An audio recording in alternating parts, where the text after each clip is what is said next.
Hey, welcome back. We've been on quite the roller coaster weather-wise this past several weeks in Alaska. Temperatures in Anchorage starting out below freezing. Of course, that's normal for this time of year, but 31, that's not a normal low temperature, really for anywhere in the state this time of year. Warming above freezing, that cold rain this morning in the Anchorage Bowl, and then the wind picked up. Seeing those high winds this afternoon, this evening, and still ongoing across the region. Look at these peak wind gusts so far. Again, 81 miles per hour. That's the highest wind we've seen. That is just south of Golden View Middle School along Golden View Drive. But seeing winds even 56 miles per hour out on Muldoon, 51 at the S-curves along the Glen Highway, 53 miles per hour out at Lake Hood, and 52 right on New Seward Highway at Huffman. That is making for a tricky commute tonight, but also causing hundreds of people to still be without power this evening. Also seeing those high winds into Palmer, gusting to 52 miles per hour. Strong in Seward and in Homer with winds over 40 miles per hour there. That high wind warning for the Anchorage hillside does continue through at least 7 p.m. tonight for those gusts to 85 miles per hour. The front is pushing north. In behind it, those winds will start to taper off. And even in town, again, continuing to see those wind gusts up to around 55 miles per hour. And that's the reason we're seeing such widespread power outages tonight.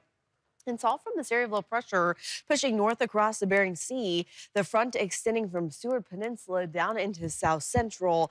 And that's why we are also seeing winter storm warnings across the western side of the state from all of the wet weather that we're seeing in South Central. It's been rain in Seward and Portage, heavy rain there, showers down into southeast. But that about a quarter of an inch that fell in Nome, of course, that fell as snow today. Seeing snow in Kotzebue as well, and further inland, that'll continue tonight into tomorrow. Another 6 to 12 inches for the higher elevations of the Nolano Hills there. And then still seeing those high winds causing blizzard conditions near Point Lay.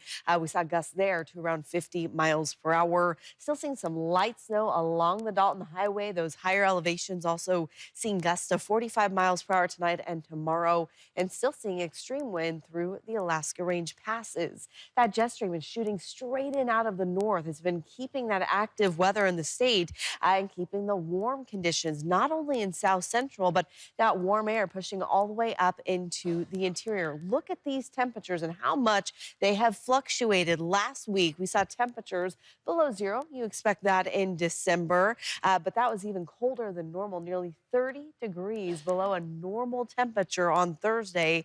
And then we made that climb this week today.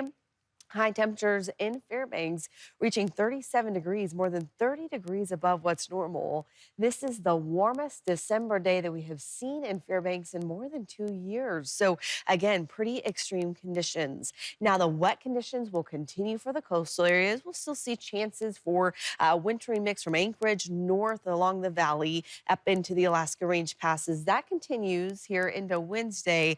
By Thursday, though, things are going to start to change because colder air is going to move in, and we'll likely start to see that precipitation transitioning to snow by the end of the week from South Central north. So again, through the interior, do be prepared for temperatures so warm, but not as extreme as they were today. High temperature up to 30 degrees in Fairbanks. Still seeing wet conditions in Kodiak, Seward, showers in Homer. Highs still in the upper 30s near Kenai. Still in the mid 40s in Whittier with heavy rain for you and showers continuing in southeast. Into the valley, still close to 40 in Wasilla. Still seeing some breezy winds in Anchorage back up to 41. A chance for a few showers. We'll see more of that rain into Girdwood tomorrow. Again, light rain showers still possible through Wednesday. Then that starts to transition to snow with snow showers into the weekend. Temperatures back into the teens and 20s. And we're also going to see those temperatures dropping significantly through the interior back below zero by this weekend. So again, another 30-degree drop with chances for light snow, Dave, once we get into Friday. All right.